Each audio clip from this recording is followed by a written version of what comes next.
नमस्कार, जय श्री राधे, जय श्री कृष्ण, जय श्री स्वस्थानी माता, हर हर महादेव। समादरणीय श्रद्धालु भक्त सज्जनवृन्द, हजुरहरू समक्ष श्री स्वस्थानी व्रत कथामा आधारित कथा, यो माघ महात्म्यको कथा, श्री स्वस्थानीको कथा यहाँहरूको सामु हामीले प्रस्तुत गरेका छौँ र हजुरहरू जहाँ हुनुहुन्छ, जुन ठाउँमा हुनुहुन्छ, स्वदेशमा होस् विदेशमा जहाँ भए पनि अत्यन्तै पवित्र र शुद्ध भावले यो श्री स्वस्थानी व्रत कथालाई श्रवण गर्नुहोला। सर्वप्रथम त स्वस्थानी माताको पुष्पाञ्जलीबाट आजको कार्यक्रमलाई हामी शुभारम्भ गर्नेछौँ। पुष्पाञ्जली पश्चात अनि पुनः फेरि प्रत्येक अध्यायको कथा यहाँलाई हामीले हरेक दिन प्रस्तुत गर्नेछौँ। आउनु सबै मिलेर पुष्पाञ्जली लिगौँ। हरे नमः। यं ब्रह्मा वरुणेन्द्र रुद्र मरुत स्तुनुवन्ति देवैस्तवैर् वेदैः साङ्गपदाक्रमोपनिषदैर् गायन्ति यं सामगा ध्येनावस्थित तद्गतेन मनसा पश्यन्ति यं योगिनो यस्यन्तं न विदुः सुरासुरगणा देवाय तस्मै नमः। श्रीमच्चन्दन चर्चितो जलवपो शुक्लम्बरा मल्लिका मालालङ्कृत कुण्डला प्रविलसन्मुक्तावली शोभिता सर्वज्ञाननिदान पुस्तकधरा रुद्राक्षमालाधरा वाग्देवी भजनाम्बुजे वसतु मे त्रैलोक्यमाता चिरम्। मुखं करोति वाचालं पंगुं लङ्घयते गिरिं यत्कृपातमहं वन्दे परमानन्दमाधवं। नमो भगवते तस्मै व्यासाय मिततेजसे यस्य प्रसादात् वक्ष्यामि नारायण कथामिमां। नारायणं नमस्कृत्य नरं चैव नरोत्तमं देवीं सरस्वतीं व्यासं ततो जयमुदीरये।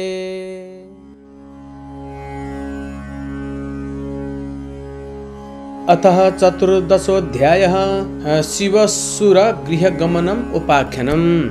ओम कुमारजी आज्ञा गर्नुहुन्छ हे अगस्त्य मुनि।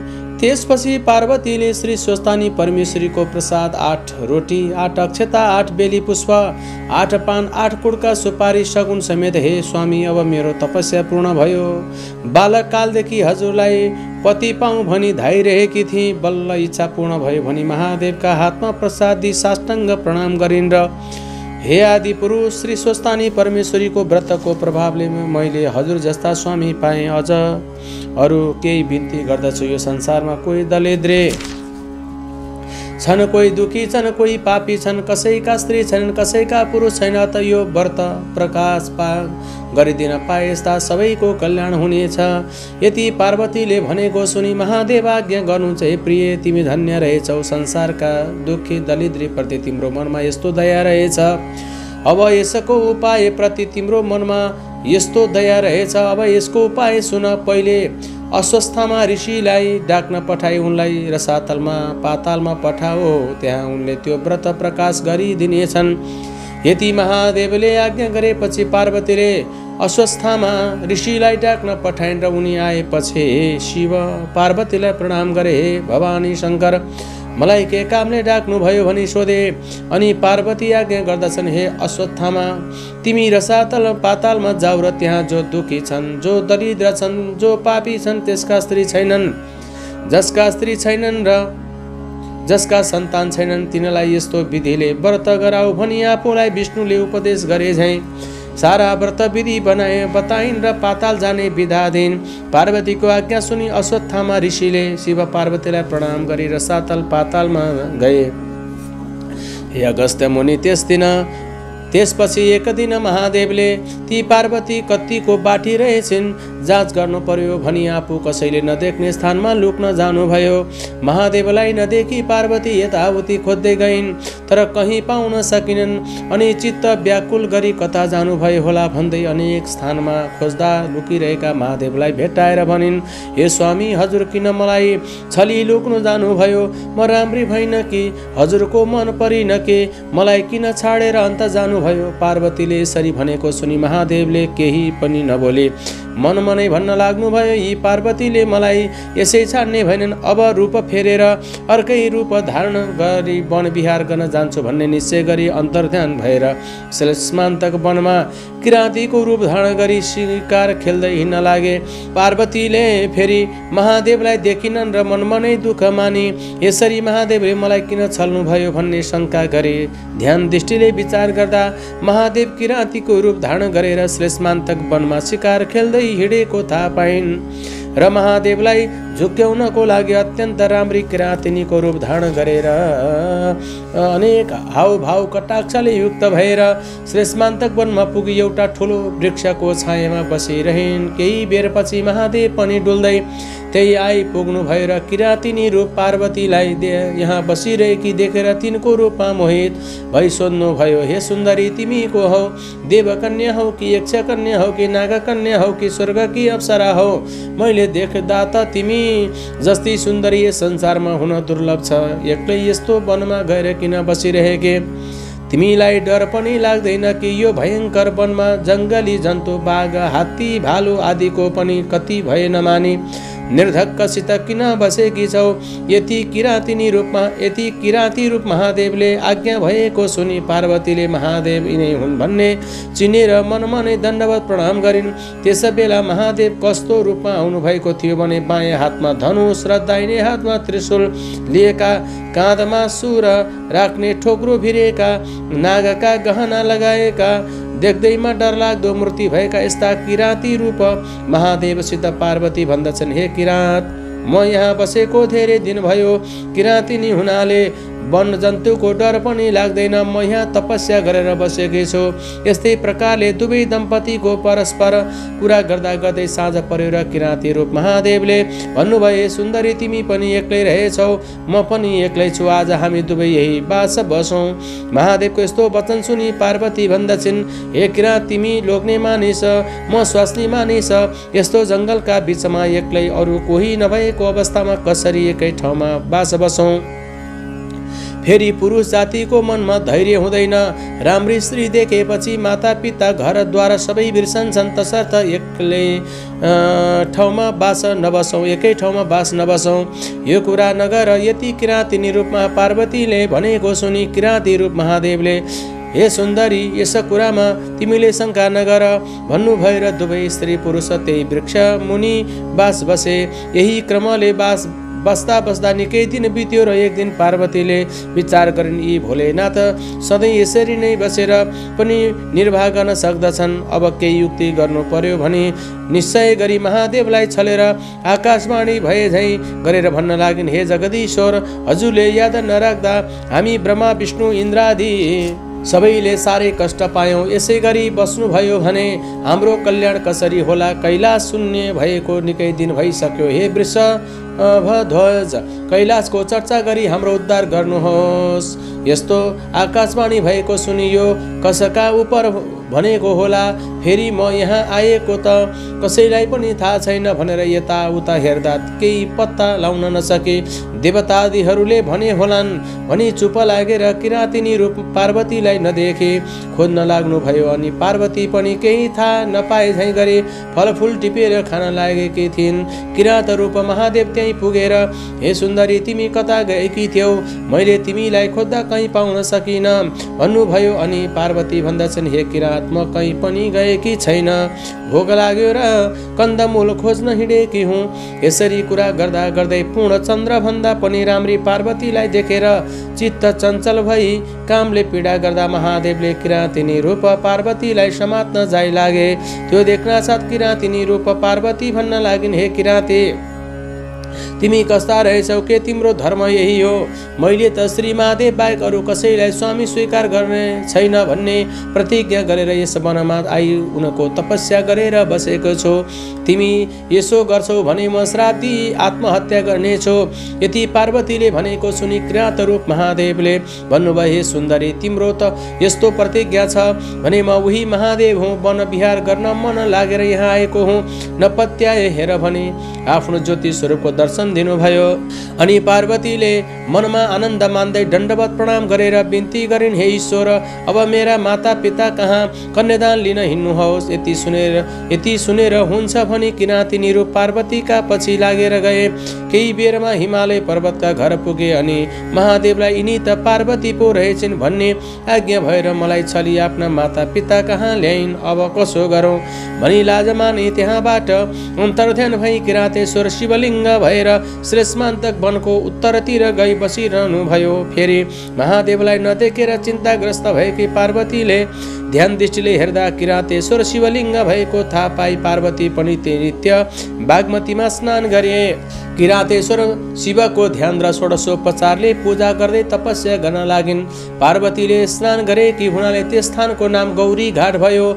जो मनुष्य गौरी घाटमा स्नान गरेर किरातेश्वरको दुर्लभ दर्शन गर्ला त्यसका सबै पाप नाश भएर सुख शान्ति भई यस लोकमा अनेक भोग र भोगी परलोकमा कैलाशवास होला। हे मुने, यही क्रमले पार्वतीले कठोर तपस्या गरेको देखि शिवजी प्रसन्न भएर आफ्नो ज्योति स्वरूपको दर्शन दिए।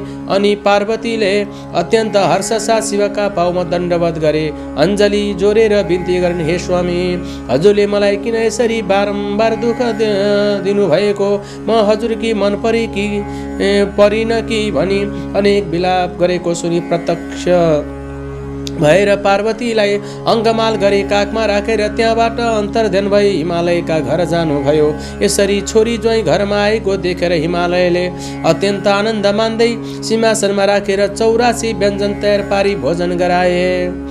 त्यहाँ 2-4 दिन बसेपछि एक दिन महादेवले पार्वतीसित भन्नुभयो, हे प्रिय, कैलाश शून्य भएको धेरै दिन भइसक्यो, अब यहाँ बसेर के गर्नु छ, कैलाश जाउँ, हिँड, तिम्रा माता पितासित बिदा माग्न जाउँ। यति भनी दुवै दम्पति गएर हिमालयसित भन्नुभयो, हे पिता, सतीदेवी मरेपछि आजसम्म कैलाश शून्य छ, अब बिदा पाए कैलाश जाने थियौँ। महादेवले आफूलाई हे पिता भनेर सम्बोधन गरेको सुनेर हिमालय अत्यन्त प्रसन्न भई बिन्ती गर्दछन्, हे त्रैलोक्य नाथ, समस्त अखण्ड ब्रह्माण्डका सकल देवताहरूका पितामह, हजुरले अज्ञानीलाई जस्तै मलाई हे पिता भन्नुभयो। अब मेरो समस्त अज्ञान नाश गरी स्वच्छ ज्ञान प्रदान गर्नुहोस्।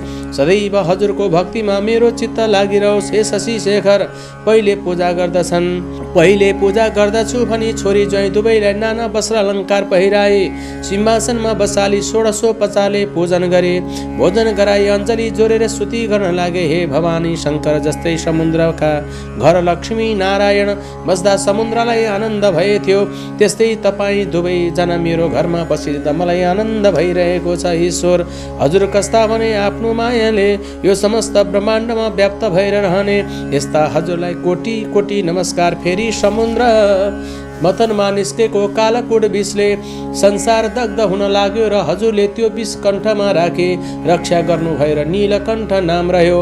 यस्ता हजुरलाई कोटी कोटी नमस्कार छ। हे विश्वम्भर, आफूले सृष्टि गरी आफै संहार गर्ने यस्ता हजुरलाई कोटी कोटी नमस्कार छ। हे परब्रह्म, त्रिपुरासुर दैत्यलाई मार्दा हजुरको रथका अवयवहरू कस्ता थिए भने पृथ्वी नै रथ, 4 वेद रथका 4 घोडा, चन्द्र सूर्य रथका पाङ्ग्रा, ब्रह्मा सारथी, सुमेरु पर्वत धनु, शेषनाग ताँजो र विष्णु भगवान बाण बनेर मार्ने यस्ता हजुरलाई कोटी कोटी नमस्कार छ।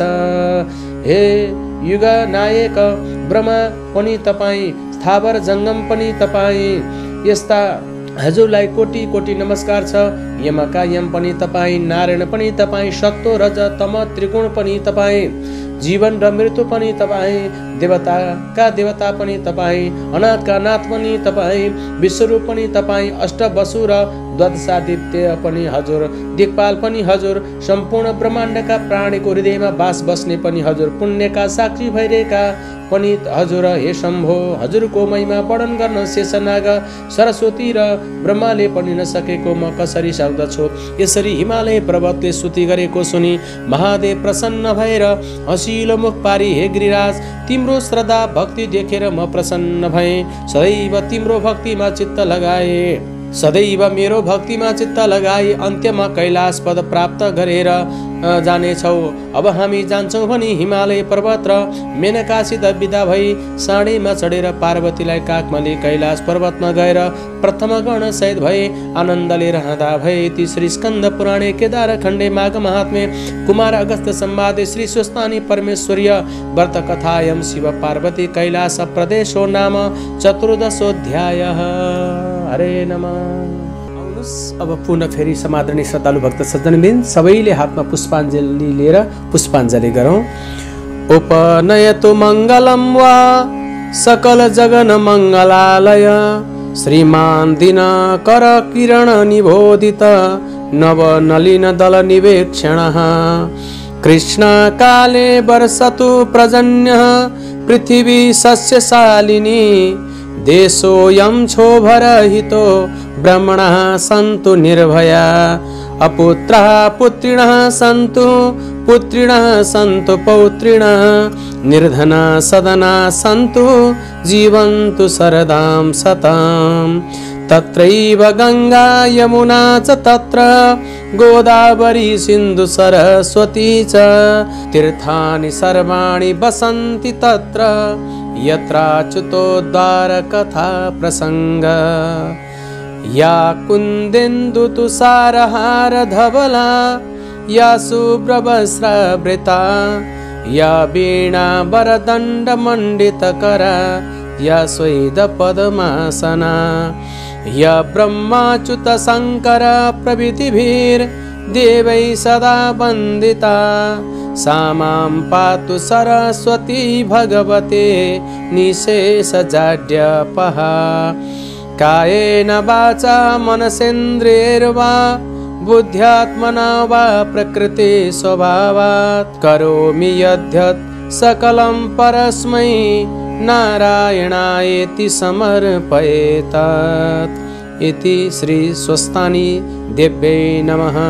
श्री स्वस्तानी देव्यार्पणमस्तु।